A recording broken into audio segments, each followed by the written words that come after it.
Story 1. The Night Medication Aids Duplicate MAR. I found the second MAR 3 weeks into my shift rotation. Same resident, same room number, same dates. But the initials documenting the evening doses, those were mine, written in my handwriting for medications I knew I hadn't given. Mrs. Pemberton's evening metoprolol showed 2 entries. One I remembered signing at 9 p.m. and another at 9:15, both in blue ink, both unmistakably mine. When I checked her vitals the next morning, her blood pressure read as though she'd received both doses.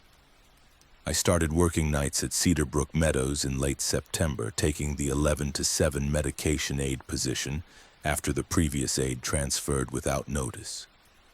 The facility housed 83 residents across 2 wings, most requiring complex medication regimens that demanded precise documentation. My job was straightforward. Roll the medication cart down each hallway, verify resident identities, administer prescribed doses, and initial the medication administration record in the appropriate time slot. I prided myself on accuracy. In 4 years working long-term care, I'd never missed a dose or signed incorrectly. The MARs lived in thick binders organized by wing and room number, each page gridded with dates, medication names, dosages, and time slots waiting for initials. Blue ink only, no shortcuts, no assumptions. The routine became meditative after the first week. Unlock the medication room, pull the binders, load the cart with pre-filled cups and bottled liquids, begin the rounds at 11 sharp.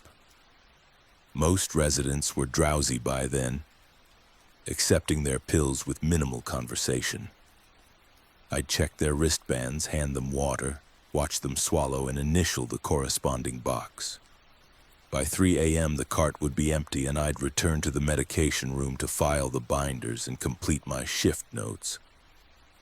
Mrs. Pemberton in room 214 was my third stop each night. 87 years old, mild dementia, hypertension controlled with metoprolol twice daily. She was pleasant and cooperative, always awake when I arrived, often watching old game shows on mute. I'd knock, enter, verify her wristband, hand her the small cup containing her single evening pill, and watch her take it with tap water from the bathroom. Then I'd initial the MAR in the 9 p.m. slot. My initials were KTW, written in a specific way with the T slightly taller than the other letters, and moved to the next room. The process took 90 seconds. 3 weeks in, I noticed the duplication. I was filing the binders at the end of my shift when I saw Mrs. Pemberton's page had 2 entries for her metoprolol dose on the previous night, both in the 9 p.m. row, both with my initials, both in blue ink. I stared at the page under the medication room's fluorescent lights, trying to rationalize what I was seeing. Perhaps I'd initialed twice by accident, muscle memory overriding awareness, but the entries weren't overlapping. They occupied separate boxes, 9 p.m. and 9:15 p.m., as though I'd administered the medication twice, 15 minutes apart. I checked my memory. I'd given Mrs. Pemberton her pill at 9, just like always. I hadn't returned to her room. I flipped back through the previous weeks. Clean, single entries, no duplicates. I considered asking the day shift supervisor, but decided against it. Admitting to potential double dosing, even unintentionally, could trigger an investigation. Instead, I made a note to watch myself more carefully. The next night, I paid obsessive attention during Mrs. Pemberton's dose. I knocked, verified her wristband, watched her swallow the pill, and initialed the MAR immediately while still in her room, making sure I wrote in only 1 box. When I filed the binder at shift's end, I checked her page. 2 entries again. 9 p.m. and 9:20 p.m., my initials in both slots, my handwriting, blue ink. I felt my throat tighten. I knew I hadn't returned to her room. I knew I'd initialed once. Yet there it was, evidence suggesting I'd administered a second dose I had no memory of giving. I checked Mrs. Pemberton's vitals from the previous day. Her blood pressure was lower than usual, consistent with receiving extra metoprolol. She'd been slightly dizzy during morning care, the note said. Nothing alarming, but notable. I started photographing the MR pages with my phone immediately after initialing them, time-stamping each image. The next night, I documented Mrs. Pemberton's dose at 9:04 p.m., took a photo showing a single entry, and continued my rounds. At the end of the shift, I checked the physical binder.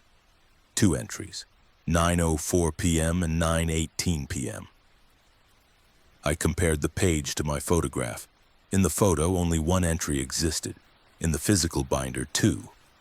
The MAR was updating itself after I documented it. I began testing the phenomenon. I started initialing with deliberate imperfections, making the T in my initials shorter, adding a small loop to the W. When I checked at shift's end, the duplicate entries matched my deliberate errors perfectly. Whatever was creating the second entry was copying my handwriting with absolute precision, including intentional mistakes I'd made seconds earlier. I tried skipping Mrs. Pemberton entirely one night, walking past her room without administering her dose. At shift's end, the MR showed 2 entries anyway, both with my initials, both time-stamped during my rounds. When I checked on her the next morning before leaving, she mentioned feeling fine, no dizziness, her blood pressure normal. The records indicated she'd received her medication. I knew she hadn't. The duplication started appearing for other residents. Mr. Kowalski in room 309, Ms. Brennan in room 117. Always 2 entries. Always my handwriting. Always during my shift. I began dreading the end of shift filing, knowing I'd find more duplicates, more evidence of actions I hadn't taken. The day shift nurses started commenting on how well-controlled everyone's conditions were, how stable the residents seemed. I said nothing. I started staying later, watching the medication room after I'd filed the binders, waiting to see if someone was altering the records. The room remained empty. The binders sat undisturbed. Yet when I'd pull them out to check again, new duplicates would appear on pages I'd just examined. The MAR was updating in real time, logging doses that existed only on paper. One night, I found a 3rd entry for Mrs. Pemberton. 9 p.m., 9:15 p.m., and 9:32 p.m. 3 sets of my initials. 3 doses I knew she hadn't received. Or had she? When I visited her room to check, she was deeply asleep, her breathing shallow, her skin cool. Her blood pressure cuff reading showed dangerously low numbers. I called for the on-duty nurse. We administered interventions, raised her legs, monitored her heart rate. She stabilized by morning. The incident report listed possible double dosing due to documentation error. My error. I tried to explain about the MAR updating itself, about the duplicate entries appearing after I'd documented. The director of nursing listened with professional sympathy and suggested I might be experiencing fatigue. Night shifts could be disorienting. Perhaps I was administering doses and forgetting, the repetition blurring memory. She recommended I take a few days off. I agreed, desperate for distance. During my 3 days away, I called the facility to check on Mrs. Pemberton. The receptionist said she was doing well. I asked who was covering my medication shifts. She said my name. I told her I was off.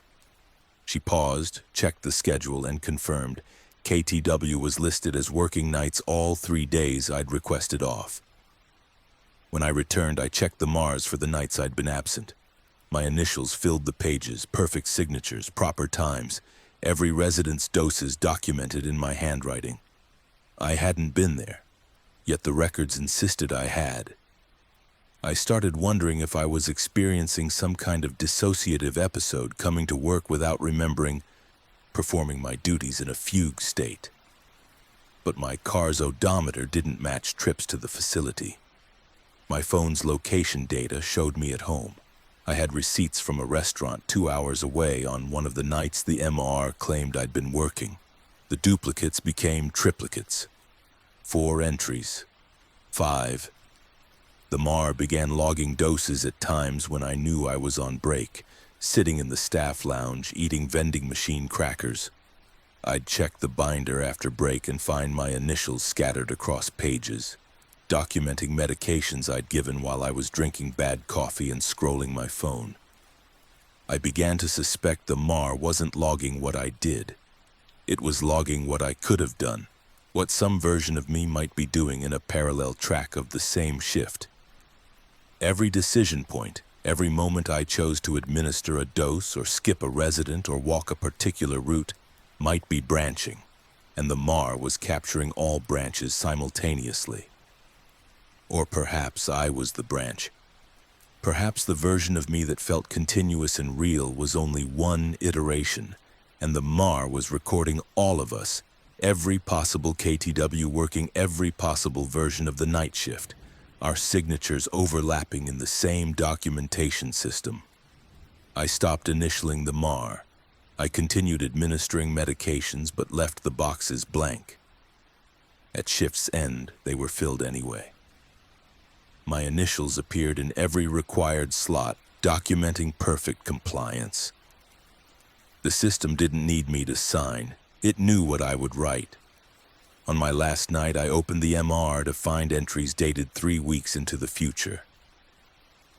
My initials documenting doses I hadn't given yet. Residents I hadn't met yet newly admitted their medication regimens already logged in my handwriting. The MR had stopped recording the past. It was writing the future, and my signature was already there, agreeing to every dose, every shift, every choice I would make or might make or could have made. I quit the next morning. 2 weeks later, I called Cedarbrook Meadows to request a copy of my employment records. The HR assistant said I was still listed as active, still scheduled for nights, still initialing the MARs. I told her I'd resigned. She pulled up my file and said there was no resignation on record. She asked if I'd be coming in for my shift tonight. I said no. She said the schedule showed I was already there. I don't work at Cedarbrook Meadows anymore, but sometimes I wonder if another version of me still does, rolling the medication cart down those hallways, initialing the MAR in boxes that exist in a shift I'm no longer living. Maybe that's what the duplicate entries were, proof that some choices never finish splitting and the paperwork just keeps documenting every version of you that didn't stop. Story 2, the geriatric physical therapist and the hallway that lengthened. The corridor to the east wing was supposed to be 98 feet long. I'd measured it during my first week for therapy walk documentation. But on the night I walked Mr. Alderson past the usual endpoint, the hallway didn't end. The double doors I expected to reach remained distant, receding with each step, while behind us the nurses' station shrank to a small, bright square. The posters on the walls began changing. First, they showed current fall prevention graphics, then older versions, laminated sheets I remembered from my previous job, then ones I didn't recognize at all, advertising therapy techniques not yet invented, bearing facility names I'd never heard of. I'd been the geriatric physical therapist at Northridge Haven for 6 years, specializing in post-stroke rehabilitation and fall prevention conditioning for residents with declining mobility. The job required patience, attention to biomechanics, and a tolerance for slow progress measured in inches rather than miles. Most of my work happened in the therapy gym, a converted recreation room equipped with parallel bars, resistance bands, and floor mats, but I also conducted hallway walks for residents building endurance. The corridors served as controlled environments where I could monitor gait, balance, and stamina while residents practiced the kind of walking they'd need for daily independence. The East Wing hallway was my preferred route, straight, wide, well lit, with handrails on both sides and minimal foot traffic during afternoon sessions. It ran from the main nurses' station to a set of double doors that opened onto a small courtyard. 98 feet exactly, which I'd measured with a rolling distance wheel during my onboarding. I used it as a benchmark. If a resident could walk the full East Wing hallway without stopping, they were ready to attempt stairs or outdoor terrain. Mr. Alderson came to Northridge Haven in late October after a stroke had left him with right side weakness and a shuffling gait. He was 71, a retired civil engineer with a meticulous personality and stubborn determination to regain his independence. We started with parallel bar work, weight shifting, step training, balance holds, and after 3 weeks I cleared him for hallway walks. He used a rolling walker and managed about 40 feet before tiring. We'd walk the first section of the East Wing corridor, rest on a bench near room 231, then return to the therapy gym. The lengthening started so gradually I didn't notice at first. On our fourth hallway session, Mr. Alderson wanted to push further, insisting he could reach the courtyard doors. I agreed, walking beside him, monitoring his posture and pace. He shuffled forward with concentration, gripping the walker's handles, breathing steadily. We passed room 231, our usual turning point, and continued. The corridor stretched ahead, doors evenly spaced, fluorescent lights humming. We kept walking. The courtyard doors remained distant, exactly as far away as they'd been 20 feet earlier. I glanced back. The nurses' station seemed unusually far behind us, farther than the distance we'd covered. I looked forward again. The courtyard doors didn't appear closer. Mr. Alderson didn't notice, focused on his steps, counting under his breath. I checked my fitness tracker. We'd walked 70 feet, well past the halfway point. The doors should have been close. They weren't. "Let's rest," I said, though there was no bench in sight. The bench near room 231 had vanished somewhere behind us, further back than I remembered passing it. Mr. Alderson stopped, leaning on the walker, breathing hard but not distressed. I looked at the nearest room number, 247. Northridge Haven's East Wing only went up to room 238. I turned back toward the nurses' station. It was visible, a small square of light and activity far down the corridor, much farther than 98 feet could account for. The hallway stretched between us and it, longer than it should be. The perspective subtly wrong, as though the floor sloped downward even though it felt level beneath my feet. "Mr. Alderson, let's head back," I said, keeping my voice calm. He nodded and we turned his walker around. I walked beside him, monitoring his pace, trying to ignore the fact that the corridor seemed to extend behind us as much as it had ahead. The nurses' station remained distant. We passed room 247 again, same room. Same number, though we should have been moving away from it. Then room 249, numbers increasing in the wrong direction. I stopped. Mr. Alderson stopped beside me, looking up with mild confusion. "Everything okay?" he asked. "Yes," I lied. "Just checking your alignment." I studied the hallway. The walls were the same pale beige, the handrails the same brushed aluminum, the fluorescent lights the same even spacing. But the posters were different. The fall prevention poster nearest us showed an older design, clip art style graphics and a phone number format that hadn't been used in years. I knew that poster. I'd seen it during my first therapy job 12 years ago at a facility called Meadowbrook. This wasn't Meadowbrook. This was Northridge Haven. I looked further down the corridor. More posters, each one slightly different. Some I recognized from various points in my career. Infection control reminders, hand hygiene protocols, resident rights declarations. All outdated versions cycling backward through time the further the hallway extended. And beyond them, posters I didn't recognize at all.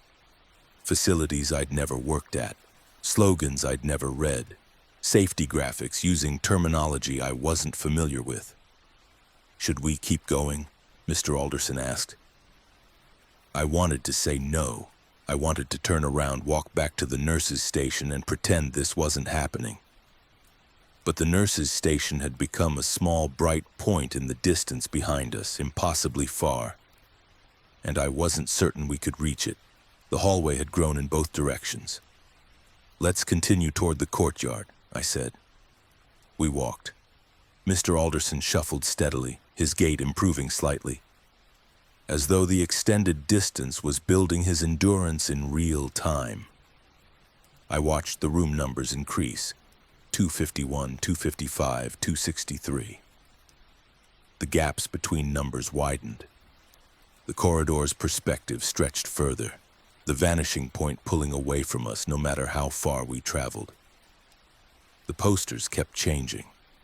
I began recognizing ones from facilities I'd interviewed at but never worked for.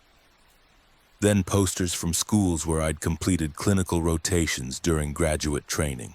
Each step took us further back through my professional history, the hallway curating a retrospective of environments I'd passed through or nearly entered. Then the posters shifted to ones I didn't recognize but somehow felt familiar. Therapy techniques that weren't part of current practice. Balance exercises involving equipment I'd never seen. Gait training protocols with terminology I didn't know but intuitively understood. It was as though the hallway was showing me methods I might have learned in a version of my education that went differently, or knowledge I could have acquired if I'd made other choices. "Room 288, Mr. Alderson said, reading a door plaque as we passed. "That's a lot of rooms." I nodded, not trusting my voice. The quality of light began changing. The fluorescent fixtures remained the same, but the color temperature shifted. Warmer, then cooler, then warmer again, cycling through subtle variations as though we were passing through different times of day compressed into a single corridor. I checked my watch. 3:27 p.m. Same as when we'd started. We passed a bulletin board I recognized from my very first therapy job, the one I'd held for 6 months before moving to a better position. The announcements pinned to it were the same ones I remembered. A retirement party for a therapist I'd barely known, a fundraiser for new equipment, a schedule change I'd never paid attention to. But beneath those, new announcements appeared. Events I didn't remember, names I'd never heard, details about facility operations I couldn't have known.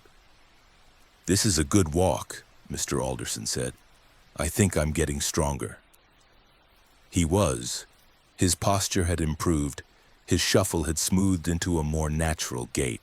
The walker rolled with less resistance, as though the floor beneath it was newer, smoother, easier to traverse. I wondered if the hallway was taking us somewhere better than where we'd started, some version of Northridge Haven where his rehabilitation would be more successful, where my therapy interventions would achieve outcomes I'd only hoped for. But the doors we passed looked older. The paint on the handrails showed more wear.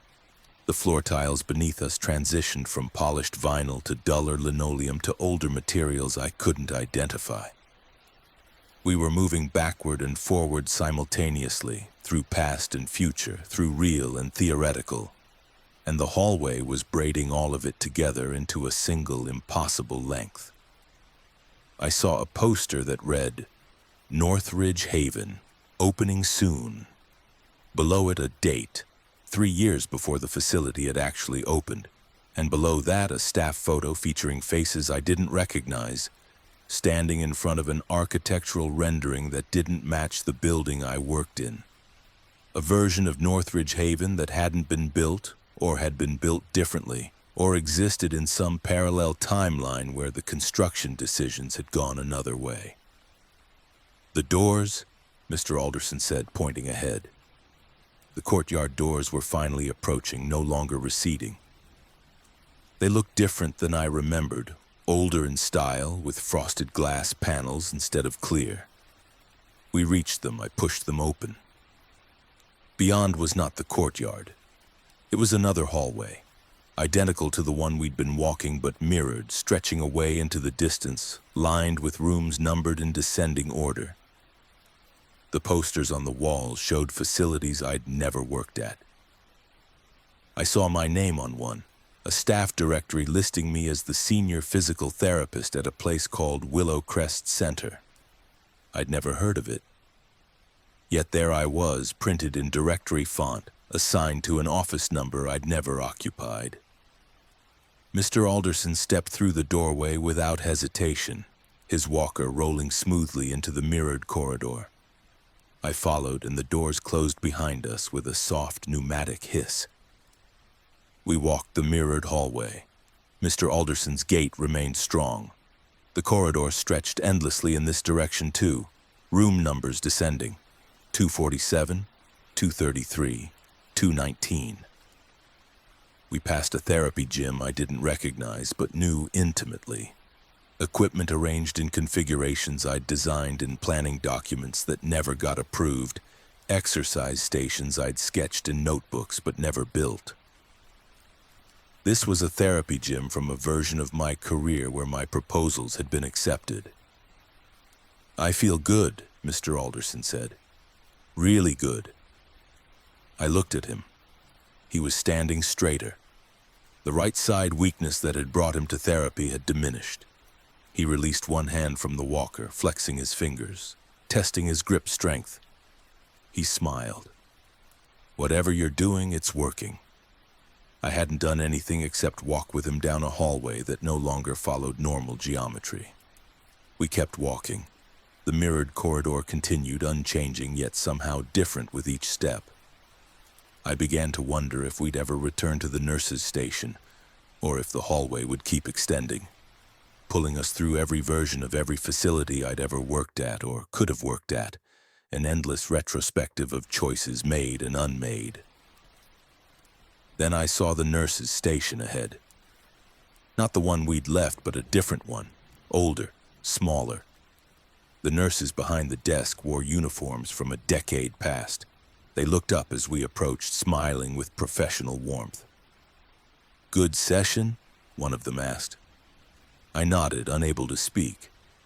"He's doing great," Mr. Alderson said. "Best I've felt in weeks."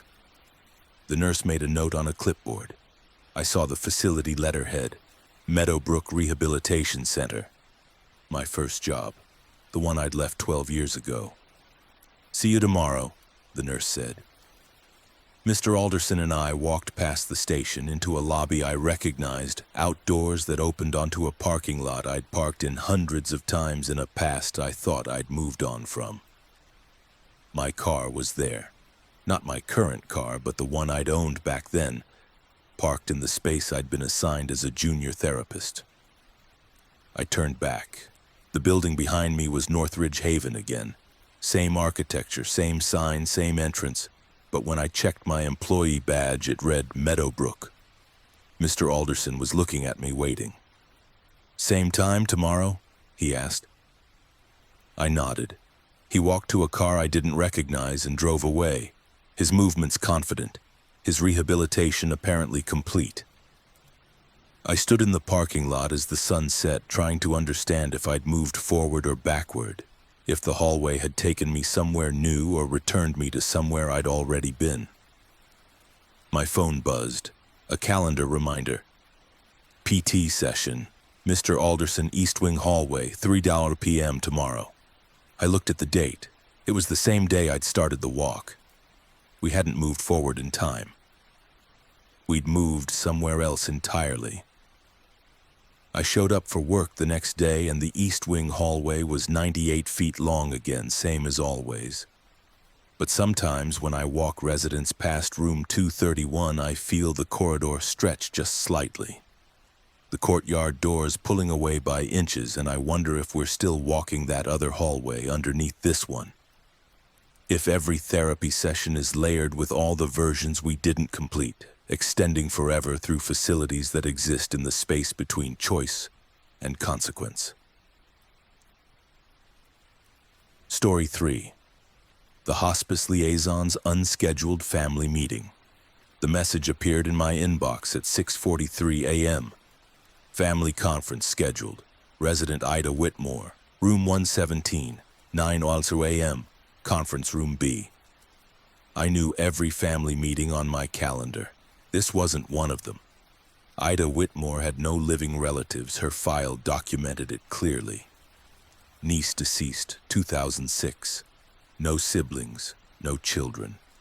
Yet when I arrived at conference room B, the table was arranged as though someone had already been there. 4 chairs pulled out, water glasses filled but untouched, the air still holding the faint warmth of recent occupation. And on the table, centered precisely, a care plan bearing my signature, dated 16 days into the future. I became a hospice liaison after 7 years in hospital social work, drawn to the role's focus on end-of-life dignity and family support during the most difficult transitions. At Sunrise Meadows, a long-term care facility with a dedicated hospice wing, my job involved coordinating between residents' families, medical staff, and hospice providers to ensure comfort-focused care aligned with patient wishes. I scheduled family meetings, documented advance directives, facilitated difficult conversations about prognosis and intervention levels, and served as the consistent point of contact when everything else felt uncertain. Family meetings followed strict protocols. They required advance notice, at least 48 hours, confirmation of attendee availability, reserved conference room space, and agenda preparation. I maintained a detailed calendar, color-coded by urgency with reminders set at multiple intervals. Nothing happened without documentation. Every meeting generated paperwork, attendance logs, discussion summaries, updated care plans bearing signatures from all parties. The system worked because it was predictable. The morning I found the unscheduled meeting notification, I was sitting in my office reviewing the day's agenda.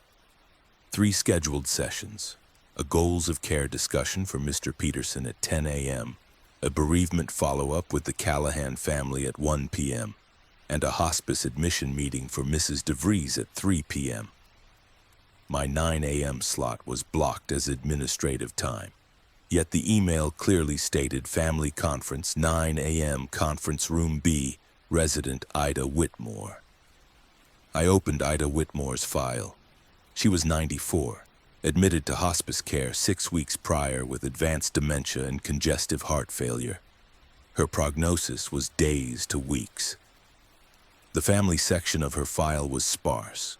One niece, Catherine Whitmore, who'd served as healthcare proxy until her death in a car accident 19 years ago. No other relatives listed. Emergency contact, none. Responsible party, facility administration. I'd met with Ida once shortly after her hospice admission, but she'd been non-responsive, sleeping through most of my visit. There'd been no family to conference with. I checked the conference room schedule. Room B was listed as reserved under my name from 9 to 10 a.m. I hadn't made the reservation. I searched my sent emails for any correspondence mentioning a meeting. Nothing. I called the front desk to ask who'd requested the room. The receptionist checked and said I'd booked it 2 days ago. I told her I hadn't. She read back the booking confirmation email sent from my address with my digital signature. I walked to conference room B at 8:55 a.m. carrying Ida's file, intending to cancel the reservation and investigate the administrative error.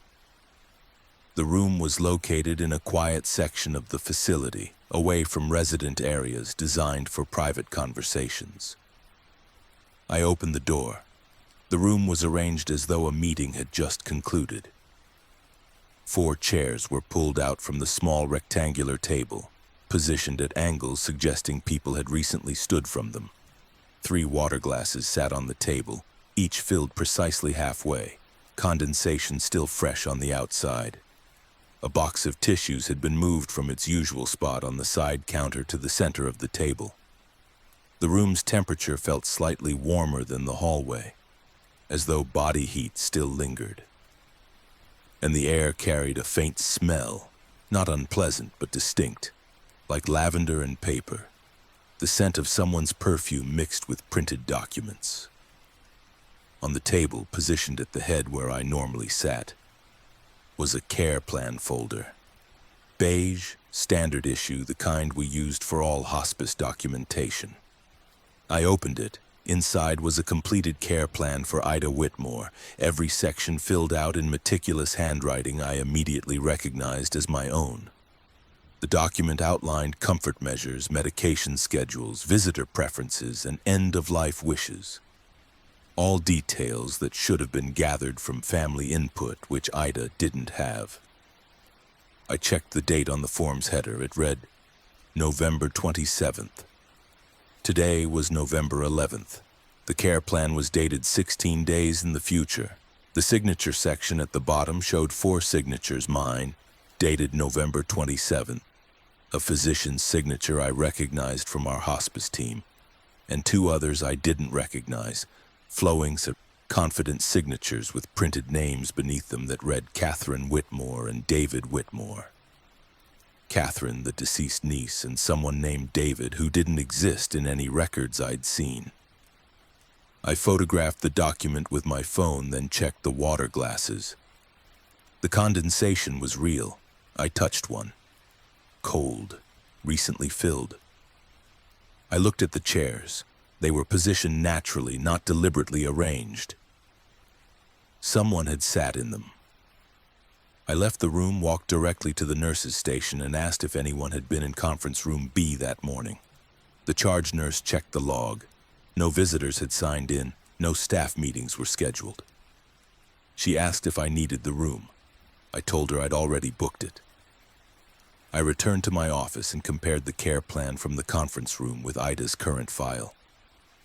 The future care plan contained information I didn't have. Specific medication preferences, detailed descriptions of Ida's personality before dementia, family stories about her childhood in a town I'd never heard mentioned. It read like a document compiled from hours of family interviews that had never happened, with people who were dead or non-existent. At 10 a.m., I conducted Mr. Peterson's meeting as scheduled. It went normally. Afterward, I walked past conference room B. The door was closed. I opened it. The chairs were pushed in.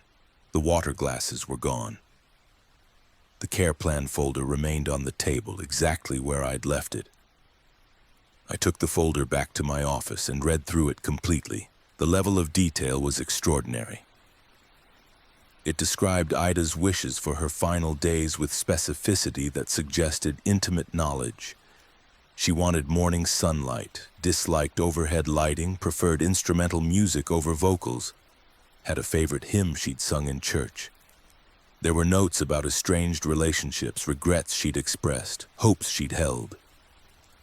The document painted a portrait of a whole person, someone with history and preference and dignity, assembled from conversations that had never occurred.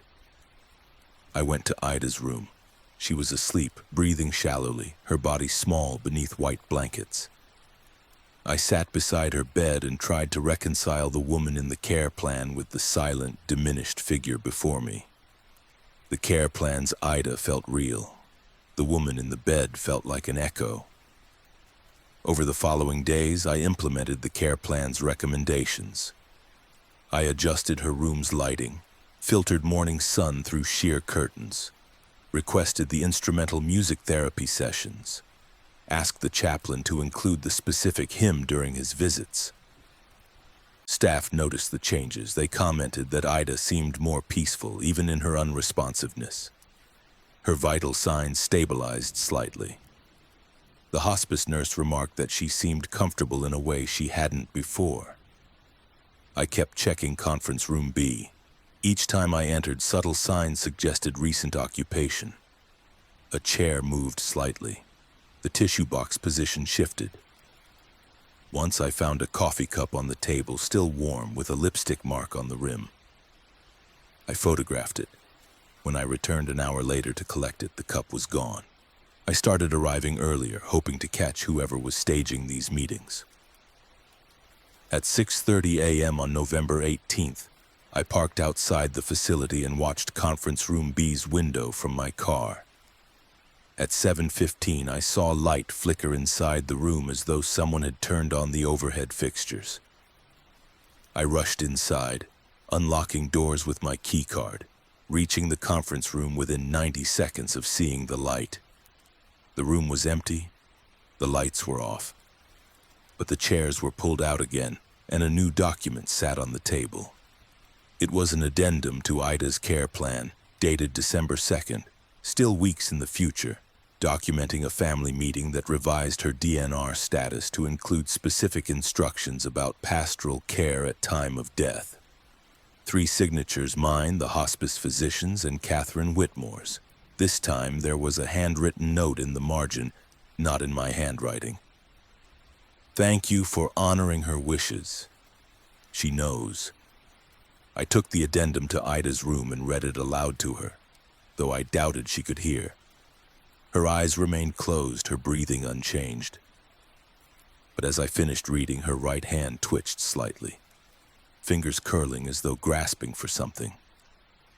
I took her hand. It felt warmer than expected. That afternoon, I researched Catherine Whitmore and found her obituary. Died 2006, age 51, car accident, survived by no immediate family. The obituary mentioned she'd been devoted to her Aunt Ida, visiting weekly, managing her care. There was a photo, a woman with kind eyes and dark hair wearing a blouse with a floral pattern. I recognized the pattern. It matched the lipstick-marked coffee cup I'd found in the conference room. Floral print reflected in the ceramic glaze.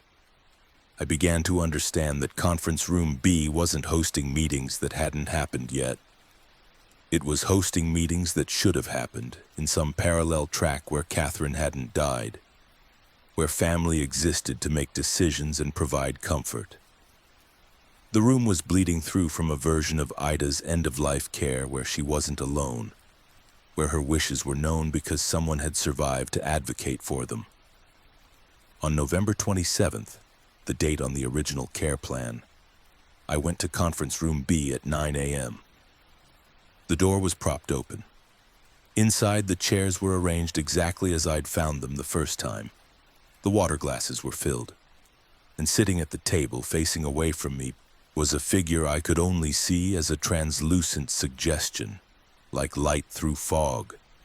I couldn't distinguish features, only the sense of presence. The figure turned slightly, and I felt, not heard, not saw, but felt, a wordless acknowledgement, gratitude, relief. Then the presence faded, and the room was empty again. Ida Whitmore died on December 4th, peacefully in morning sunlight, with instrumental music playing softly. The hospice nurse said it was one of the gentlest passings she'd witnessed. When I filed the final documentation, I included the care plans that had appeared in Conference Room B, dated with their impossible future dates, signed by people who could not have been present.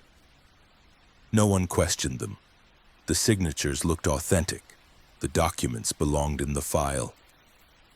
I checked Conference Room B the next day. The chairs were pushed in. The table was empty. The air smelled neutral. No trace of lavender or paper. The room had returned to being just a room. But when I reviewed the facility's master calendar weeks later, I found another entry scheduled for 3 months out. Family conference, resident Harold Vickers, room 203, Conference Room B. I checked Harold's file. No living family. I checked the conference room booking log, reserved under my name. And when I walked past Room B that afternoon, I heard, faint, muffled by the closed door, the sound of voices in quiet, serious conversation, discussing someone's care with love and sorrow, making decisions that had already been made in a version of events where no one had to die alone. I don't cancel the unscheduled meetings anymore. I let them appear on my calendar, and I prepare documents for families I'll never meet. And I implement care plans signed by people who exist only in the version of the timeline where love didn't end with a car accident or distance or regret. The conference room remembers what should have been, and sometimes that's enough to change what is. Story 4, the long-term care nurse assistant's mirror room. Room 142 always reflected wrong. During evening rounds, I'd glance at its window from the hallway and see curtains drawn differently than they were. Furniture positioned at incorrect angles, sometimes a silhouette standing where the resident should have been lying in bed. Mrs. Granger, who occupied the room, was wheelchair-bound and slept heavily through the night. Yet the reflection showed someone upright, moving slowly near the window, watching me watch them. When I entered the room to check, it was always empty, cold, smelling of antiseptic that hadn't been used in years. But the reflection kept showing someone inside, studying me with patient, methodical attention. I'd worked as a certified nursing assistant at Brookside Gardens for 4 years, covering the evening shift from 3 p.m. to 11 p.m. on the memory care and long-term skilled nursing floors. The job involved direct personal care, assisting residents with hygiene, toileting, meals, transfers, and comfort needs. It was physically demanding and emotionally draining work, requiring constant vigilance and empathy for people whose bodies and minds were slowly failing them. I took pride in doing it well, in knowing residents' preferences, in noticing small changes that might indicate decline or distress. Room 142 housed Mrs. Iris Granger, an 89-year-old woman with advanced Parkinson's and vascular dementia. She'd been at Brookside for 3 years, her mobility severely limited, her awareness fluctuating between brief moments of lucidity and long stretches of confused sleep. She required full assistance with all activities of daily living. My evening routine with her was consistent. Arrive at her room around 4:30 p.m., assist her with dinner in the dining hall, return her to her room by 6 p.m., help her with evening hygiene and bed preparation, and settle her for the night by 7:30 p.m. After that, I'd check on her periodically during rounds every 2 hours, making sure she was comfortable, repositioning her to prevent pressure sores, checking her brief for wetness. The reflection problem started in late August. I was walking the hallway during my 9 p.m. round, checking room windows as I passed, a habit I'd developed to quickly assess if residents were in distress without disturbing them by opening doors. Room 142's window reflected the interior clearly under the hallway's fluorescent lights. Bed positioned against the far wall, television mounted on the left, curtains drawn partway across the window. Standard setup, but the reflection showed the curtains fully closed and the bed appeared empty. I stopped, looked more carefully. The reflection definitely showed an empty bed, covers drawn back as though someone had gotten up. Mrs. Granger couldn't get up. I opened the door immediately. She was in bed, sleeping soundly, exactly where she should be. The curtains were half drawn, matching what I expected. The room looked normal. I closed the door, stepped back into the hallway, and looked at the window again. The reflection now showed her in bed, curtains half drawn. Correct. I assumed I'd misperceived, fatigue playing tricks with light angles. I continued my rounds. At 11 p.m., during my final check before shift change, I glanced at room 142's window. The reflection showed a figure standing beside the bed, bent over slightly as though adjusting something. I froze. Mrs. Granger couldn't stand. I opened the door quickly, ready to call for help if someone had entered without authorization. The room was empty except for Mrs. Granger, asleep in bed, undisturbed. No one stood beside her. I checked the bathroom. Empty. I looked back at the window from inside the room. Through it, I could see the hallway and my own faint reflection in the glass. Normal. I closed the door and returned to the hallway. Looked at the window. The reflection showed the figure again, still standing beside the bed, but now turned slightly toward the window, toward me, as though aware I was watching. I couldn't distinguish features, just a dark shape, human-sized, positioned where no one was. I reported it to the night shift supervisor during handoff. She walked with me to room 142, looked at the window, and saw only the normal reflection. Mrs. Granger in bed, room arranged correctly. She suggested the lighting angle was creating illusions. I agreed, embarrassed. The next evening, I approached room 142 cautiously during rounds. The window reflection showed the figure again, this time standing at the foot of the bed, facing the window directly. I could almost distinguish a posture, shoulders slightly hunched, head tilted, arms at the sides, but no facial features, just a silhouette. I entered the room. Mrs. Granger was alone, asleep. The room temperature felt colder than the hallway, enough that I checked the thermostat. It was set normally but read 58 degrees. I adjusted it and left. During my 11 p.m. round, the reflection showed the figure standing closer to the window, near enough that I should have been able to see details. But it remained indistinct, a presence rather than a person. I entered the room again. Cold.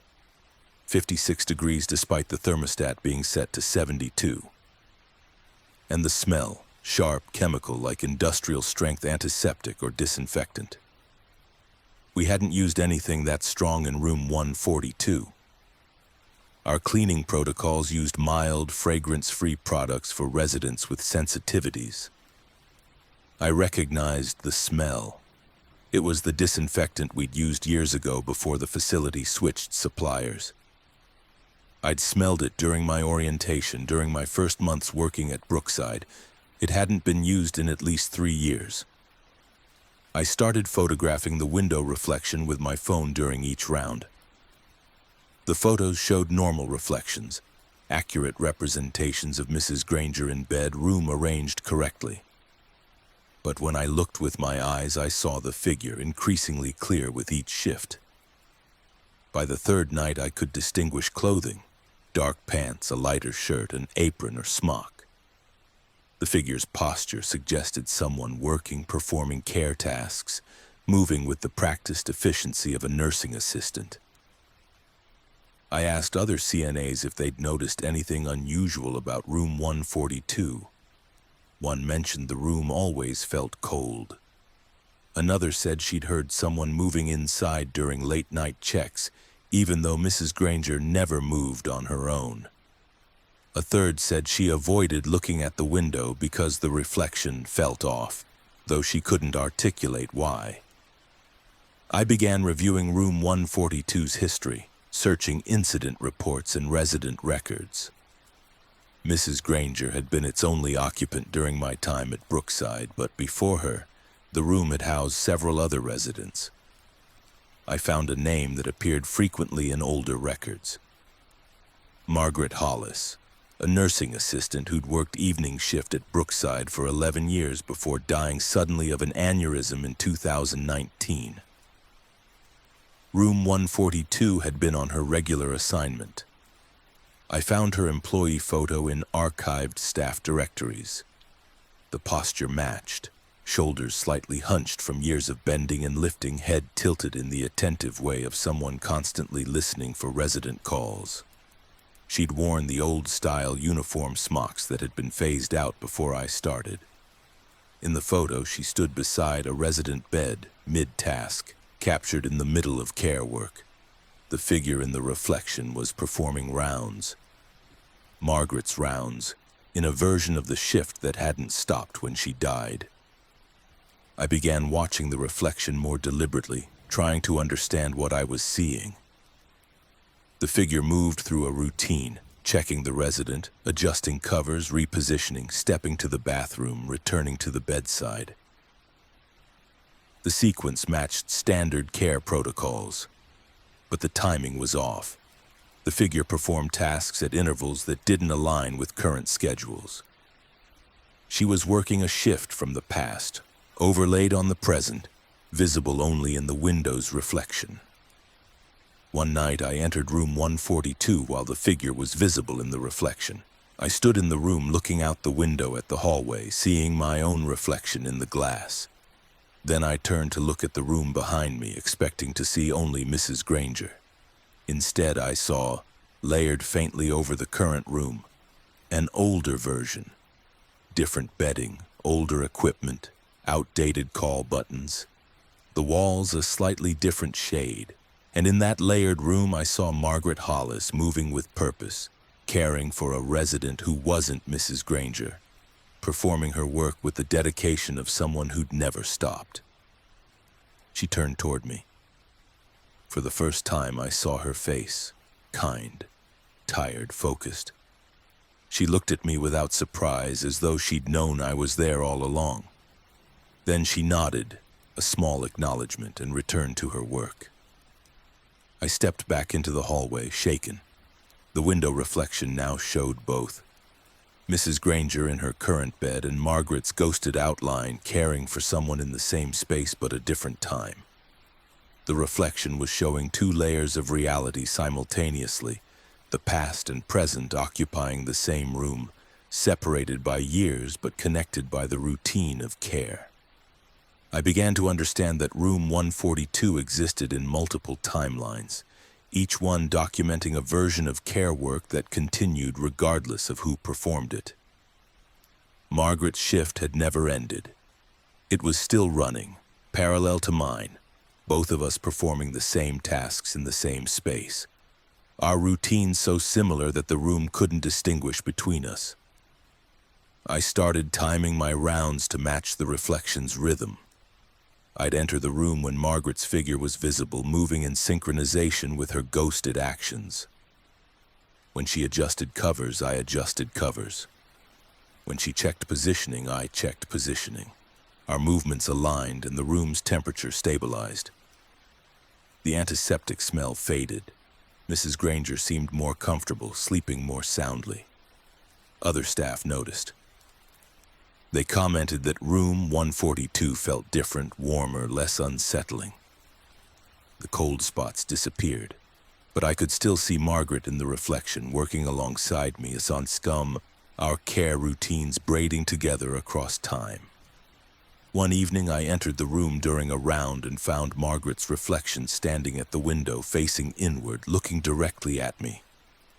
Not at where I would be in her timeline, but at me specifically in mine. She raised one hand slowly, palm forward, a gesture I'd seen countless times from residents, acknowledgement, gratitude, farewell. Then she stepped back, her outline fading, the room's layered past dissolving into the present. The reflection went back to normal. Just Mrs. Granger, just current furniture and arrangements. The window showed only what was actually there. But sometimes during evening rounds, I still see a faint outline, just a suggestion of movement, a shadow that matches my own actions half a second delayed, as though someone is still performing the same care routine in the echo of time that room 142 holds. Margaret finished her shift, but the work itself never ends. It just cycles, performed by whoever comes next. Our routines indistinguishable in the reflection that shows every version of care the room has ever witnessed. I don't mind the delayed shadow anymore. It reminds me that care work doesn't belong to individuals. It belongs to the space, to the routine, to every person who's ever adjusted a blanket or checked a resident's comfort in the middle of the night. Room 142 remembers all of us, and sometimes memory is just another shift that never clocks out. Story 5. The Laundry Worker's Folding Cart. The cart appeared on a Tuesday near the West Wing service elevator, filled with clothing I didn't recognize. Cardigans in styles we didn't stock, nightgowns with embroidery too delicate for institutional washing, slippers sized too small for any current resident. Each piece smelled of lavender and smoke, scents that didn't match our detergent or fabric softener. I checked the facility laundry manifest. No missing items, no pending deliveries. Yet the cart sat there, waiting, and when I touched the top garment, a cream-colored blouse, I felt a shock of recognition, a memory of owning something exactly like it, though I'd never bought anything similar in my life. I'd worked in the laundry department at Willowcrest Manor for 8 years, managing the industrial washing, drying, and distribution of linens, towels, and resident clothing. The job was mechanical and solitary, which suited me. I ran loads on a strict schedule, sorted items by facility code and resident room number, delivered clean laundry to floor carts twice daily, and maintained inventory logs. The work happened in the basement, 2 floors below resident care areas, in a windowless room filled with commercial machines that ran constantly, producing heat and white noise that insulated me from the rest of the facility. Resident clothing was tagged with printed labels sewn into collars or waistbands, showing room numbers and initials for identification. We washed personal items separately from facility linens, following care instructions when provided, using industrial processes when not. Lost items were rare. The tagging system was efficient, but occasionally unmarked clothing appeared in the sorting bins, brought down by staff who'd found forgotten garments in common areas or mixed into facility laundry. Those items went into a lost and found cart that I kept near the folding station, waiting for residents or families to claim them. The folding cart I found near the service elevator was not the lost and found cart. It was identical in design, wire frame, 4 wheels, canvas sides, but it wasn't one of ours. I knew our carts. I maintained them, replaced worn wheels, tracked them by number. This cart had no identification number, and it was filled with clothing I'd never processed. I wheeled it into the laundry room and began examining the contents. 12 items total, 3 cardigans in soft pastels, 2 nightgowns with hand-stitched floral patterns, 4 pairs of slippers in sizes ranging from women's 5 to women's 7, 2 pairs of reading glasses with outdated frame styles, and 1 quilted bed jacket with a brooch pinned to the collar. None had laundry tags. None matched current resident wardrobes I was familiar with. The scent was distinct. Lavender, but not the synthetic fragrance from our fabric softener. Real lavender dried with an undertone of wood smoke, as though the clothes had been stored in an old cedar chest near a fireplace. I checked each garment for tags or labels. 1 cardigan had a faded department store tag. Nordstrom, dated 1992. Another had a handwritten name in faded ink on the collar, E. Cartwright. I searched the resident database for Cartwright. No current matches. I checked archived records. Eleanor Cartwright, admitted 1994, deceased 1999, room 221 during her stay. I walked to the 2nd floor and checked room 221. Currently occupied by Mr. Alvarez, a retired postal worker with no connection to Eleanor Cartwright. I returned to the laundry room. The cart was gone. I searched the entire department. Not there. I checked the service elevator area. The cart was back, positioned exactly where I'd found it initially, filled with the same clothing. I took detailed photos and wheeled it into the laundry room again, locking the door behind me. I removed each item, laid them on the folding table, and documented them individually. Then I washed them following gentle care protocols, dried them on low heat, and folded them precisely, stacking them back in the cart. The process took 2 hours. When I finished, I labeled the cart unidentified, hold for inquiry, and positioned it in a corner of the laundry room. The next morning, the cart was gone. I checked the service elevator area. There it was, filled with different clothing. Same cart, new items, men's pajamas, a wool bathrobe, 3 pairs of corduroy trousers, a sweater vest, and a hat. All outdated styles, all smelling of lavender and smoke. I checked the pajamas for tags. Handwritten name, R. Pemberton. Richard Pemberton. Admitted 1991, deceased 1996, room 314. The cart was delivering laundry for residents who'd been dead for decades. I started documenting each appearance. The cart showed up every 2 or 3 days, always near the service elevator, always filled with different items. always belonging to deceased residents whose names I could trace through archived records. The clothing was always clean but smelled of lavender and smoke. The styles dated from the 80s and 90s, eras before my employment at Willowcrest. I began noticing patterns. The sizes gradually shifted with each cart appearance, trending toward sizes I recognized from my own wardrobe. The styles updated slightly, moving forward through decades, approaching contemporary fashion. By the fourth appearance, the cart contained a blouse I swore I'd seen in my closet, though I couldn't remember buying it. By the sixth, a cardigan that matched one I'd donated years ago. I checked the collars, faint initials stitched in thread that matched my own. K.P. Kendra Paulson. My name, sewn into garments I didn't remember owning but felt intimately familiar with. The cart was no longer delivering laundry from the past. It was delivering versions of my clothing from alternate timelines. Pieces I might have owned if I'd made different choices, purchased different items, lived adjacent lives that diverged at small decision points. I tried ignoring it. I stopped checking the service elevator area. Refused to acknowledge the cart's appearances, but staff started asking me about it. "There's a cart near the elevator. Is that yours? Should we bring that laundry down? Do you know whose clothing that is?" The cart was becoming visible to others, forcing interaction. One evening I found the cart inside the locked laundry room, though I was the only one with a key. It was positioned beside the folding table, filled with clothing that was unmistakably mine. Not similar, not reminiscent, but actually mine. Items I currently owned, taken from my home, freshly laundered, folded precisely. My favorite jeans, my winter coat, my work shirts, each piece smelling of lavender and smoke.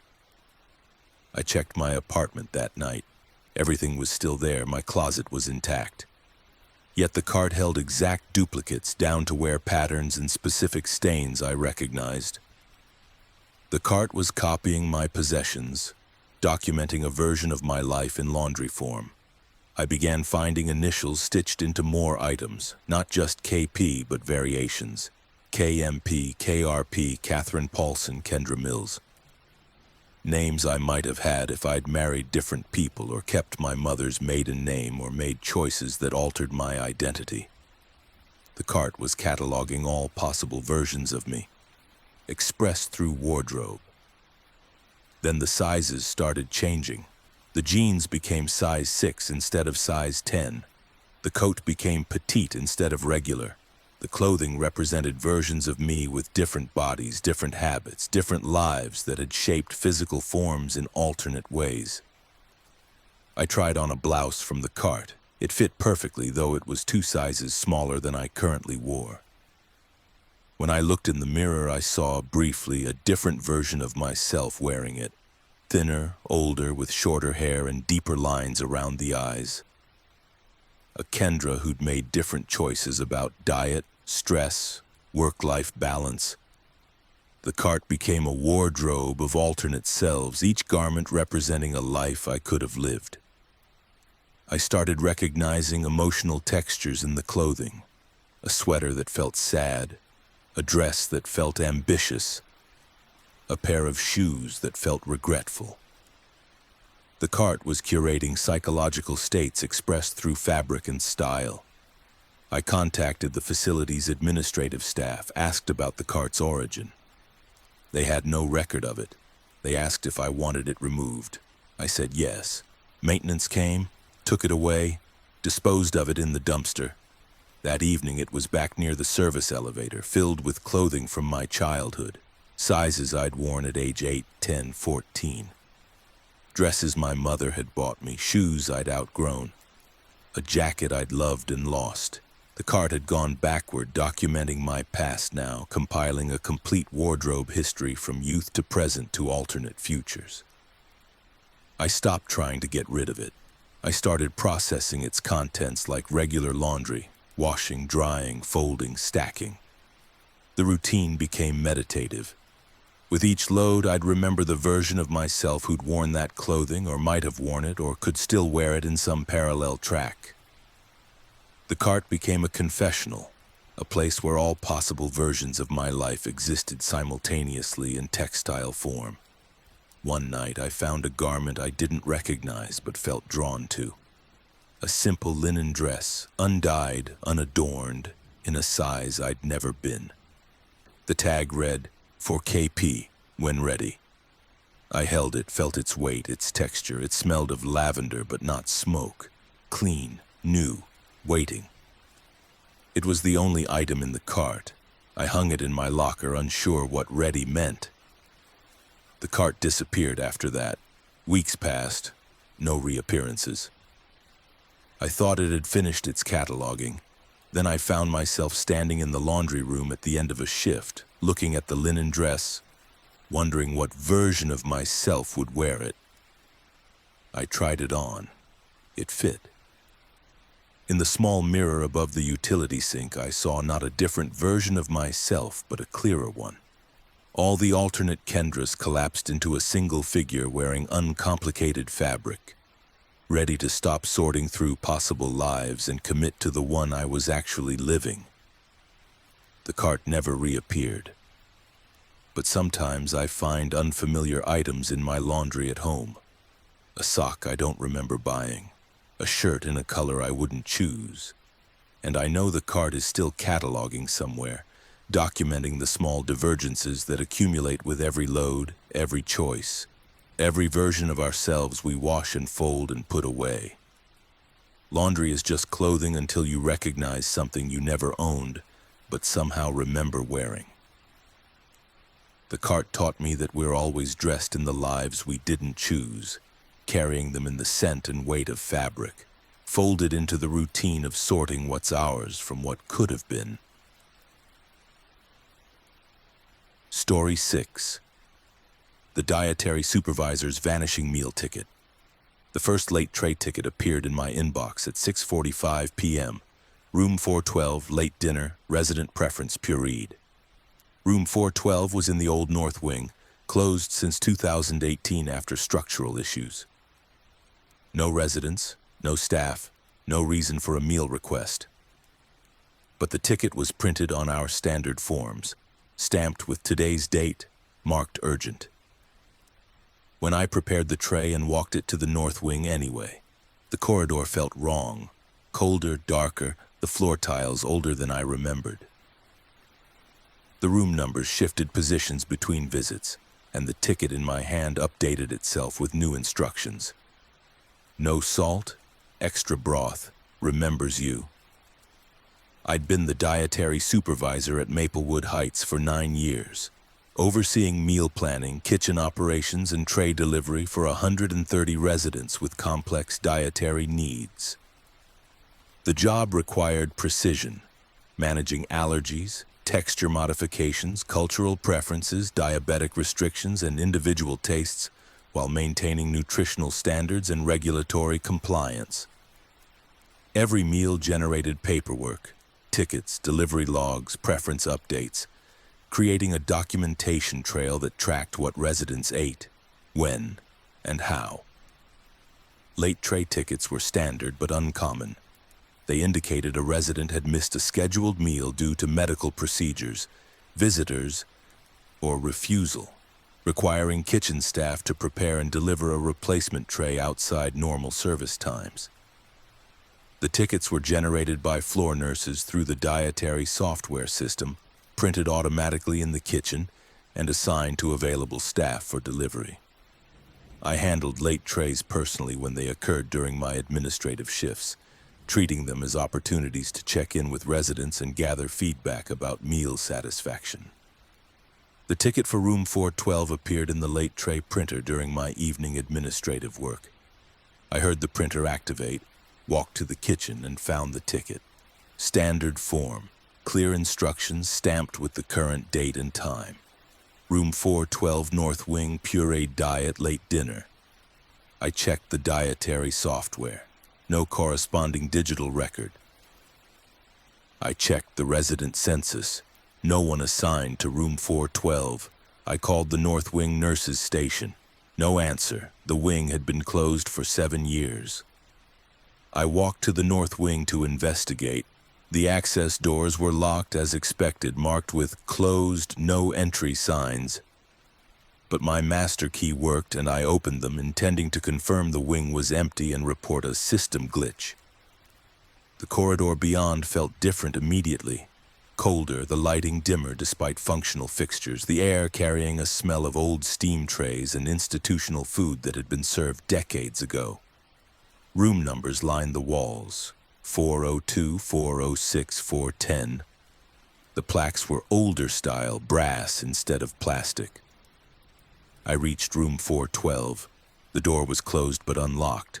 I opened it. The room was empty. No bed, no furniture, just bare walls and a window showing the parking lot below. Dust covered the floor. Undisturbed. No one had been inside recently. I returned to the kitchen. The ticket remained on the counter where I'd left it. I photographed it and filed it in the unresolved folder, assuming a software error had pulled data from archived records. The next evening, another ticket printed. Room 415, North Wing, mechanical soft diet, late dinner, resident preference for warm milk. Same closed wing, same impossible request. I prepared the tray this time, curious, and walked it to the North Wing. The corridor felt the same, cold, dimly lit, smelling of old food. Room 415 was empty like 412, but the meal ticket in my hand began updating as I stood there. The text shifted, words rearranging. Room 419, pureed, no ice. I watched the ink move, letters bleeding into new configurations. The paper was standard laser print, but the text was rewriting itself in real time. I walked to room 419. Empty. The ticket updated again. Room 408. Soft. Prefers decaf. The tickets were guiding me through the closed wing, room by room, as though delivering meals to residents who weren't there but whose preferences the system remembered. I followed the updates, walking to each room, finding them empty but feeling faintly as though someone had just left, the air still holding the warmth of recent presence. The final update read, "Return to kitchen, log complete." I walked back. The tray I'd prepared sat on a corridor bench I didn't remember seeing on my way in, the food eaten, the dishes neatly stacked, the silverware arranged precisely. Someone had consumed the meal. I carried the empty tray back to the kitchen and washed it, disturbed but unable to rationalize what had happened.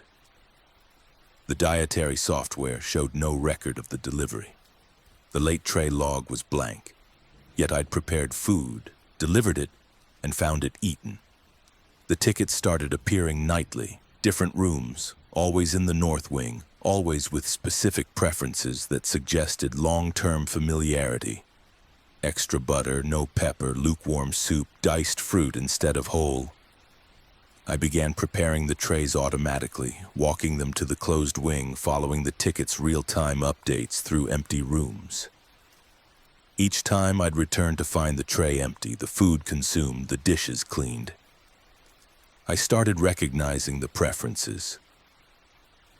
They matched dietary profiles from archived records, residents who'd lived in the North Wing before its closure, whose meal preferences I'd documented years ago when I first started at Maplewood Heights. The system was recreating meals for people who died or transferred, replicating their exact specifications with eerie accuracy. One ticket included a note I'd written myself years ago. Mrs. Halloran prefers tea at 160 degrees, not too hot. I remembered writing that note. I remembered Mrs. Halloran, a particular resident who'd been specific about temperature. She died in 2016. Yet the ticket was asking me to prepare her tea exactly as she'd liked it. I made the tea, checked the temperature with a thermometer, 160 degrees precisely, and delivered it to room 423. The room was empty, but when I set the tray on the floor and stepped back, I saw, briefly, a translucent outline in the space where the bed should have been. A figure sitting up, reaching for the cup. Then gone. The meals became more personal. The tickets started including preferences I'd never documented officially, details I'd noticed privately, observations I'd kept mental notes about but never logged. Mr. Patterson prefers his sandwiches cut diagonally. Ms. Chen likes her soup thickened with crackers, not cornstarch. These were details I'd known from informal conversations. Small preferences residents had mentioned casually. The tickets were pulling from my memory, not the official records. Then the preferences shifted to my own. A ticket printed. Room 427, late dinner, staff meal, prefers chicken salad, light mayo, wheat bread. That was my lunch preference, exactly as I made it for myself. Room 427 was where the old staff break room had been before the wing closed. I prepared the sandwich and walked it to room 427. The room was empty, but a small folding table stood in the center, positioned as though set for a meal. I placed the tray on it and left. When I returned an hour later, the tray was empty, the dishes clean, and a new ticket sat beside them. Thank you, K.H. K.H., my initials. The meal had been for me, or a version of me, or the memory of me the building held from years of working late shifts and eating in that break room before it closed. The tickets began arriving earlier in my shift, as though anticipating my schedule. They guided me through meal preparations that aligned perfectly with my workflow, suggesting efficiencies I'd been considering but hadn't implemented. The system was learning from me, or I was learning from it, the boundary blurred. I'd prepare trays following ticket instructions that felt like my own thoughts externalized into print. One evening, a ticket printed for room 434 with instructions so detailed they described not just the meal but the resident. Elderly female, prefers sitting near window, dislikes loud noises, responds well to gentle conversation about gardening. I didn't recognize the resident from records, but when I delivered the tray, I saw her, faintly like a projection, sitting in a chair that wasn't there, looking out a window that showed a garden the facility no longer maintained. She turned toward me, smiled, mouthed, "Thank you," and faded. I realized the tickets weren't errors. They were documentation of care that existed outside normal time, meals being served in a version of the North Wing that hadn't closed, to residents who hadn't died or left, in a timeline where my job continued exactly as it had before budget cuts and structural issues forced the wing to shut down. The tickets were bleeding through from that parallel operation, and by fulfilling them I was maintaining care routines that should have ended years ago. I tried stopping. I ignored the tickets, left them undelivered. But the printer ran constantly, generating backlog after backlog, hundreds of late tray tickets stacking up, each one documenting a missed meal, a resident unfed, care not provided. The guilt became overwhelming. I resumed deliveries. The North Wing began changing. Each time I visited, more details appeared. A bed frame in one room, a nightstand in another, curtains that hadn't been there before. The wing was rebuilding itself through my deliveries, furnishing itself with memory and routine. By the 100th delivery, some rooms were fully equipped, looking exactly as they had before closure. Then I found a ticket for a room that hadn't existed. Room 441. The North Wing only went to 438. But the ticket was explicit. Room 441, late dinner, your preference. I walked to the North Wing.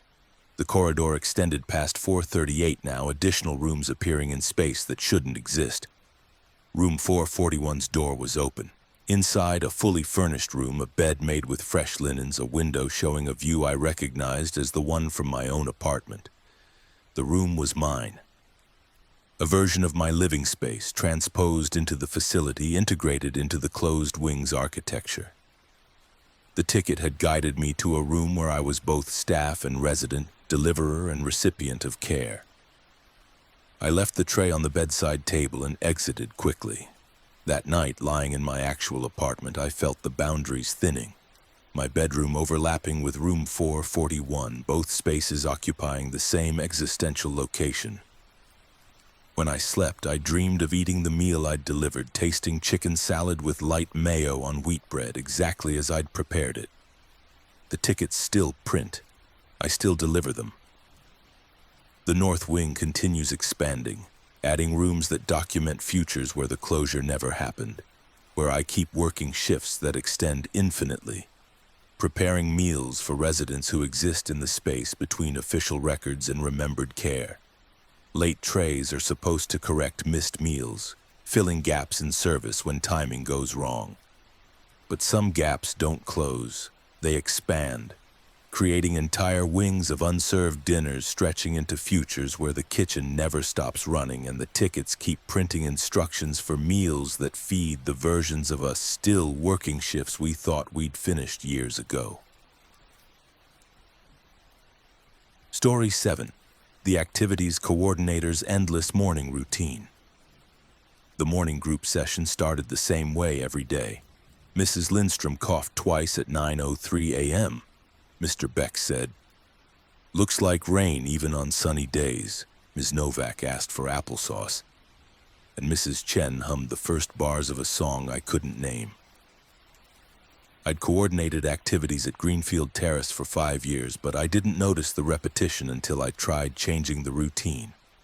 I rearranged chairs, suggested a different opening song, brought different refreshments. The residents gently corrected me, repositioning chairs exactly as they'd been, requesting the usual song, asking for the refreshments I'd always brought. By the end of each session, the room reset itself, undoing my changes, tightening the routine back into the script I couldn't see. I became an activities coordinator after working in recreational therapy, drawn to the role's focus on maintaining cognitive engagement and social connection for long-term care residents. At Greenfield Terrace, I developed a structured weekly program. Morning group sessions Monday through Friday, specialized activities in the afternoons, evening entertainment on weekends. The morning sessions were my favorite. Small group gatherings in the sunroom, 15 to 20 residents, 90 minutes of conversation, music, light exercise, and reminiscence activities designed to stimulate memory and provide social structure to their days.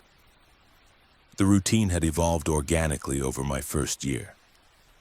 Residents preferred consistency. Same room setup, same opening song, same refreshment timing. I learned their preferences. Mrs. Lindstrom liked sitting near the window. Mr. Beck preferred the chair with armrests. Ms. Novak needed applesauce with her morning medications taken during break time. Mrs. Chen hummed when content. The session flowed smoothly because everyone knew what to expect. Predictability was therapeutic. I didn't realize the routine had become more than habitual until I tried introducing variety. It started with a small change. On a Monday in early October, I decided to open with a different song, "What a Wonderful World," instead of our usual "You Are My Sunshine." I cued the music, welcomed residents as they arrived, helped them settle into their seats. At 9 a.m., I started the song. Mrs. Lindstrom coughed twice, exactly as she did every morning. Mr. Beck said, "Looks like rain," glancing toward the sunny window. Ms. Novak raised her hand and asked for applesauce. Mrs. Chen began humming. But she wasn't humming "What a Wonderful World." She was humming "You Are My Sunshine." I paused the music. Mrs. Chen stopped humming, looked at me with polite confusion. "Is the music wrong?" she asked.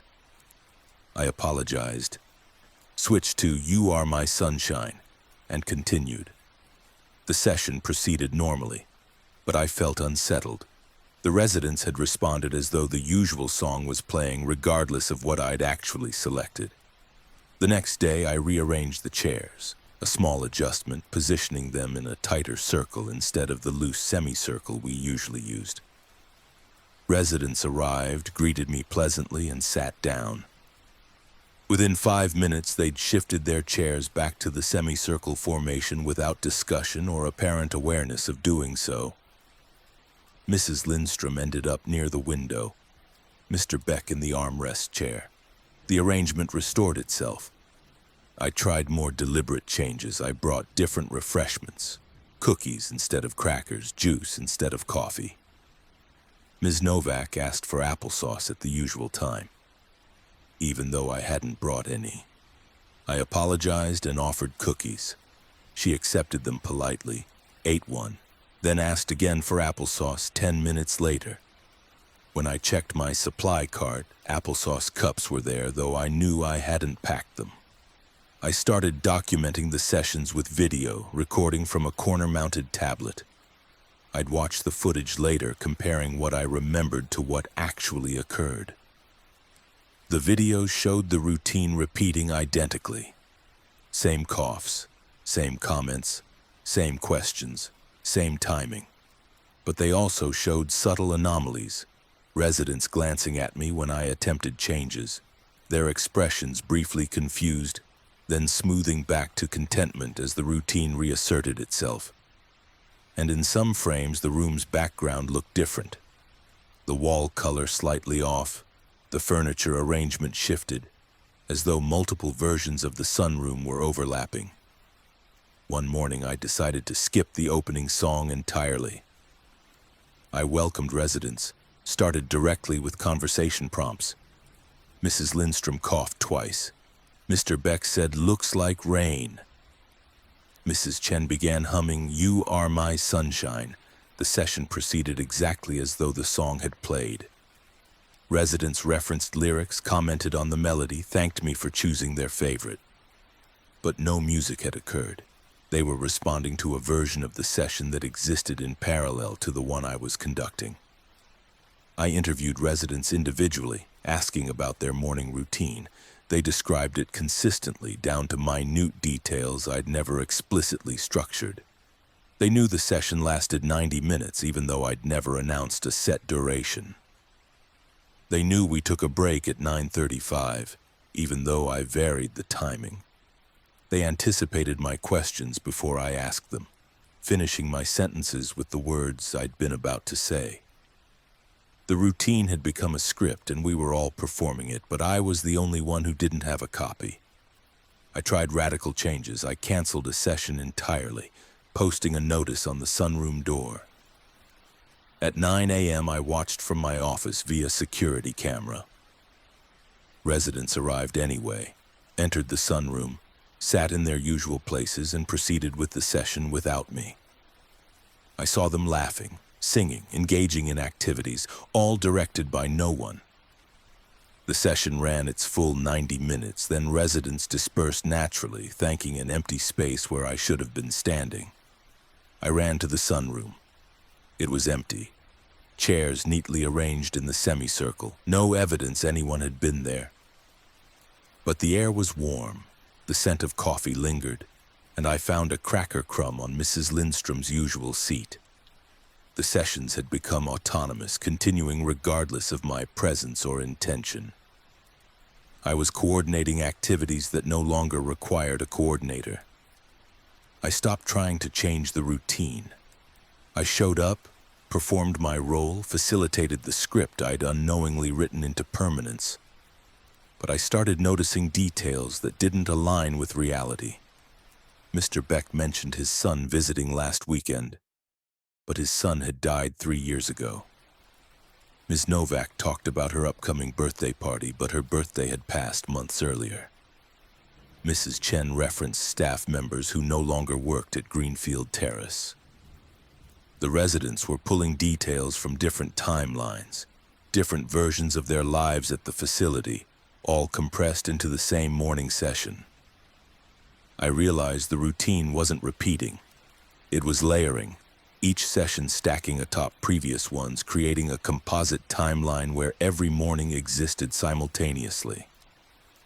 The residents were experiencing all of them at once, their memories and conversations blending past, present, and alternate versions into a single continuous loop, and I was trapped in it with them.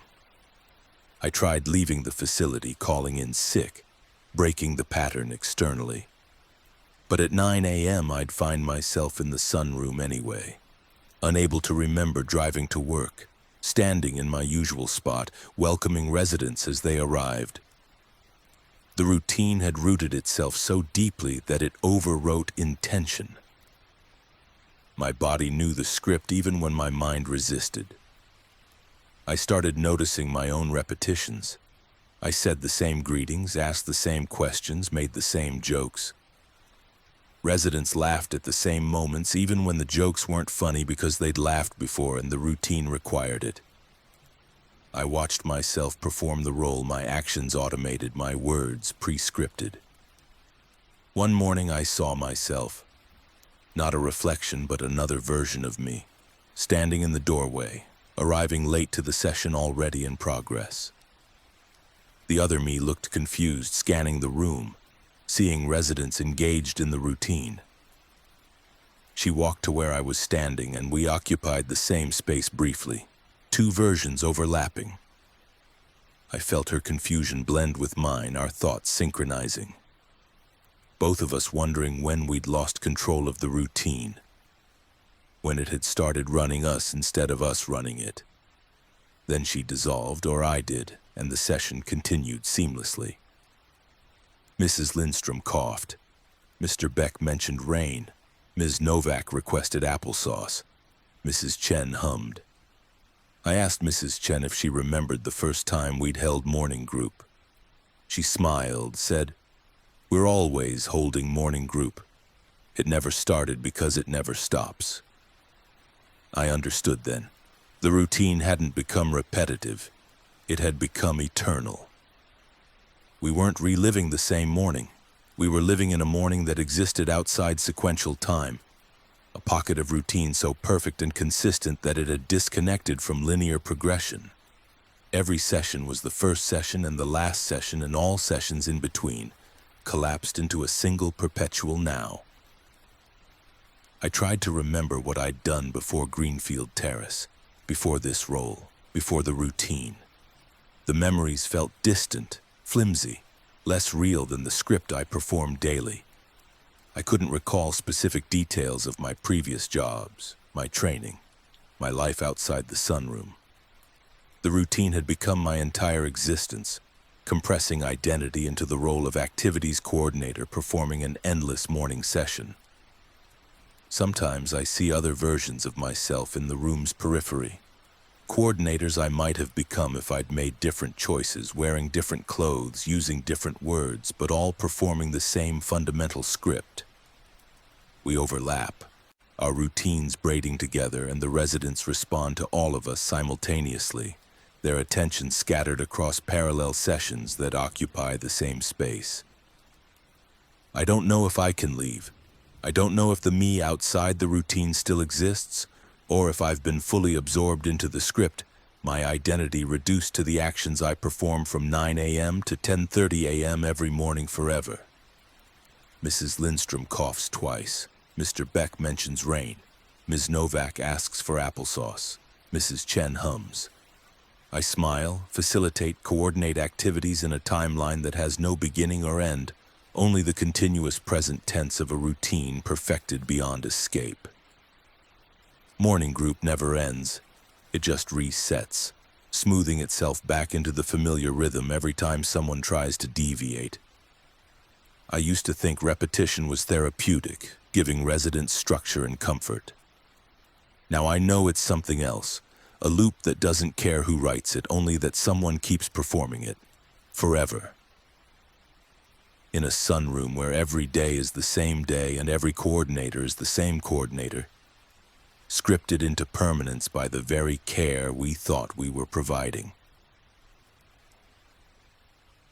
Story 8. The medical records clerk and the resident who never declined. The chart read like fiction, 20 years of admission notes with no decline. Labs pristine every quarter. Vitals unchanging. Blood pressure 120/80, heart rate 72, temperature 98.6. Progress notes documenting alertness, mobility, engagement year after year as though aging had paused. Resident name, Nora Hastings. Room 209, admitted November 2004.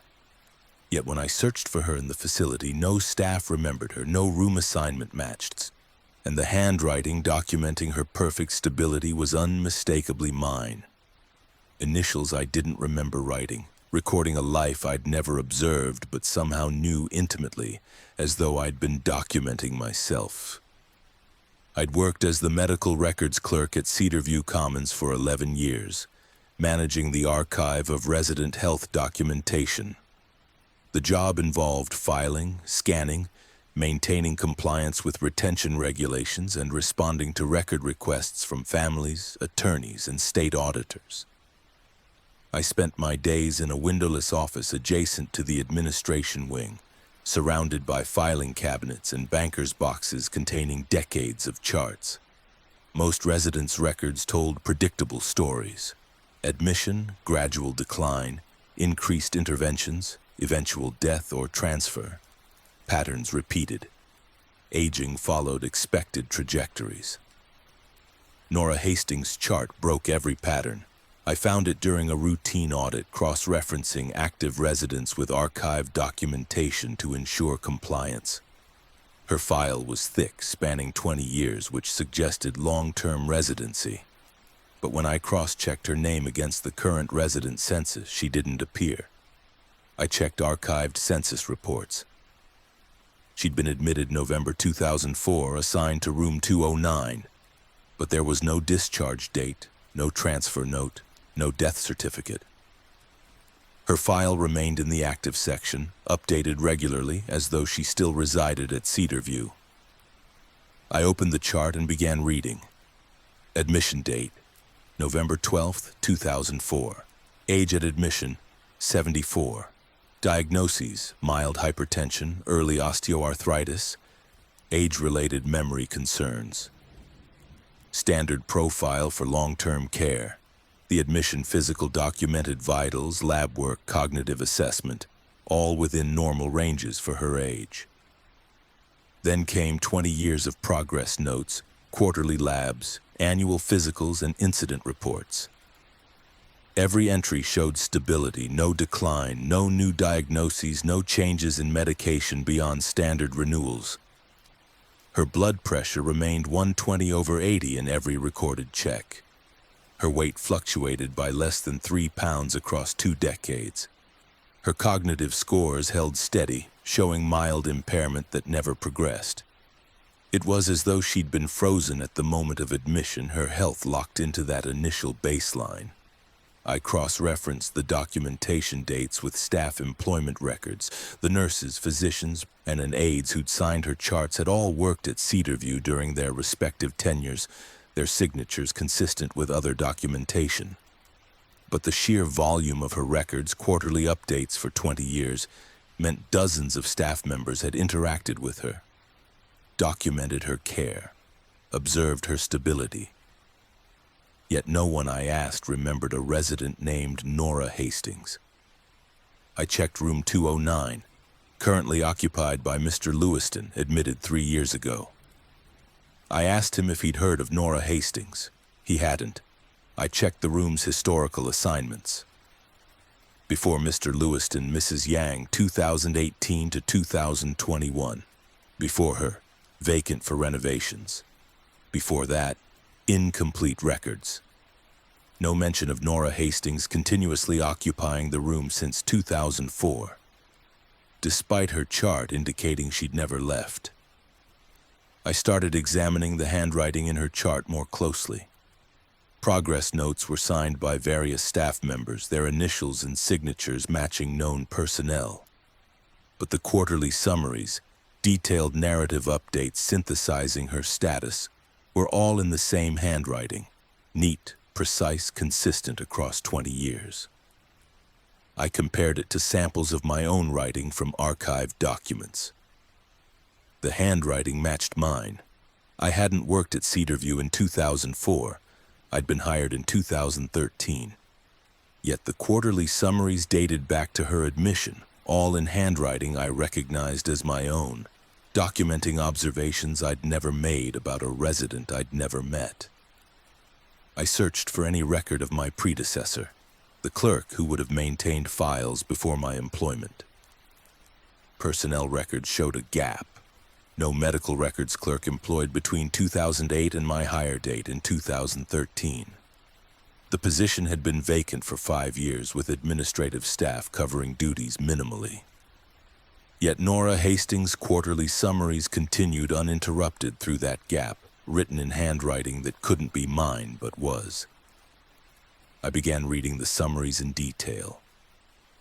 They documented daily routines, personality traits, preferences, and social interactions with specificity that suggested intimate familiarity. Nora enjoys morning sunlight and prefers her coffee lukewarm.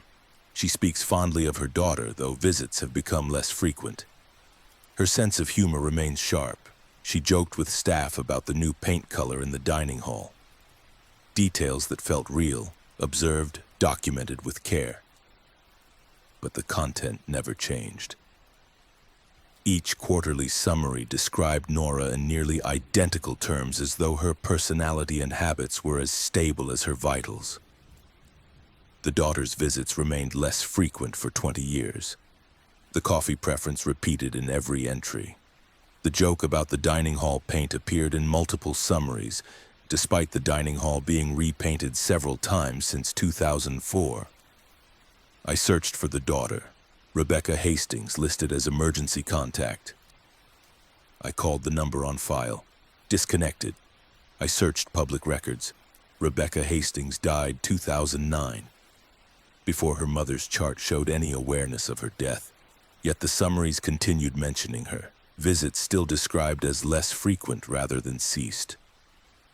I began to suspect Nora Hastings' chart wasn't documenting a real person. It was a template, a composite of ideal long-term care, what residency would look like if decline never occurred, if health remained stable, if the inevitable trajectory of aging somehow paused. And I'd been maintaining it, in handwriting that was mine but generated by a process I didn't control, filling in quarterly summaries for a resident who existed only in documentation. But the chart felt real. More real than many actual residents' files. The details were too specific, too vivid, too consistent to be fabricated.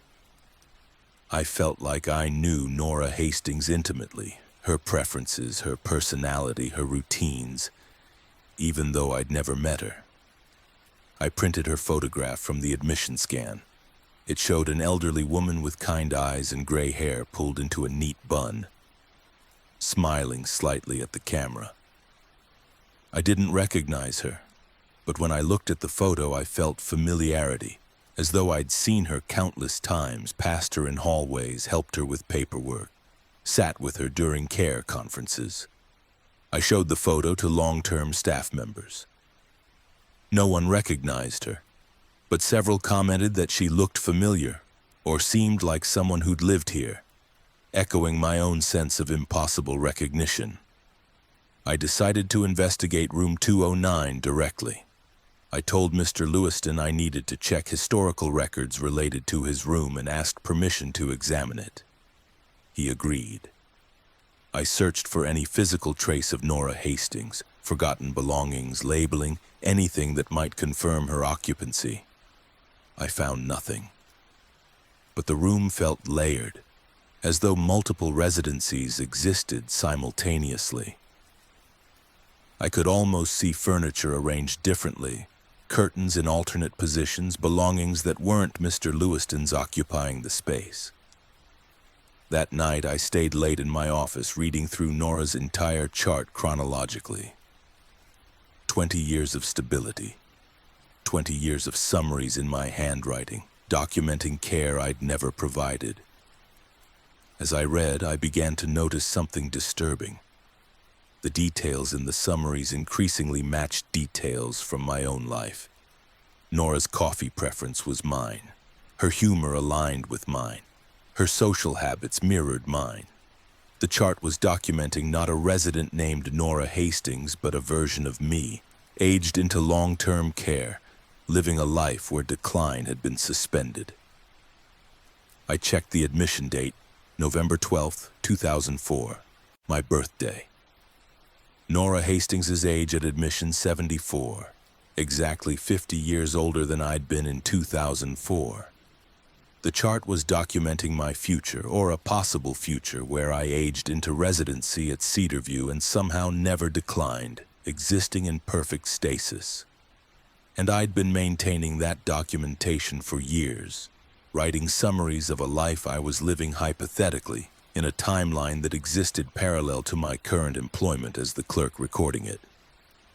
I searched for any mechanism that could explain the chart's existence. I found a note tucked into the back of the file, handwritten on aged paper in handwriting that was mine, but older, shakier. You will understand when it's time. Keep documenting. The chart maintains what could be. NH, Nora Hastings. Or me in the future, writing backward to my present self. I continued maintaining the chart. Each quarter, I'd write a new summary, feeling the words flow automatically, documenting routines and observations I didn't consciously know but accessed instinctively. The chart became a meditation, a practice of recording the version of myself that aged without decline, that existed in perpetual stability, frozen at the threshold between independence and inevitable deterioration. Other staff started asking about my work. They'd see me writing in the thick file, always the same chart, and comment that I seemed deeply focused. I'd tell them it was a complex case requiring detailed documentation. They'd nod and leave me to it. But I think they knew, on some level, that I was writing something more than a medical record. I was writing a life that balanced on the edge of two timelines. One where I aged normally and one where I remained forever stable. Documented but never lived, real but never present. I began finding my own name in other charts, signed as witness to care events I didn't remember attending, initialed on forms I didn't recall processing. My presence was bleeding through the records, integrating me into resident histories as though I'd been caregiving instead of clerking. The boundary between documenting and living care was dissolving. One evening, I walked to room 209. Mr. Lewiston had been transferred temporarily for a medical procedure. The room was empty. I sat in the chair by the window in the spot where Nora Hastings' chart described her sitting, and looked out at the facility grounds. I felt the weight of 20 years of stability, the strange comfort of a life that never changed, the horror and peace of existing in perfect stasis. I understood why the chart continued. It was documenting the choice between decline and suspension, between living forward into inevitable loss, or pausing indefinitely in the moment before everything changes. I left the room. The chart remains active. I still write quarterly summaries. Nora Hastings is still officially a resident of Cedarview Commons, existing in documentation that's more real than presence. Recorded in handwriting that's mine but belongs to a version of me I haven't become yet, or have already been, in a timeline where the clerk and the resident are the same person, separated only by 50 years and the thickness of a medical file. Some charts document decline because that's what happens. But some document the opposite, the life you'd live if nothing changed. If aging paused and care became permanent and you existed forever in the narrow space between admission and discharge. Nora Hastings never declined because she was never fully admitted to time. She lives in the records and I keep writing her, and someday I'll understand that I've been writing myself into the future I'm already inhabiting, one quarterly summary at a time.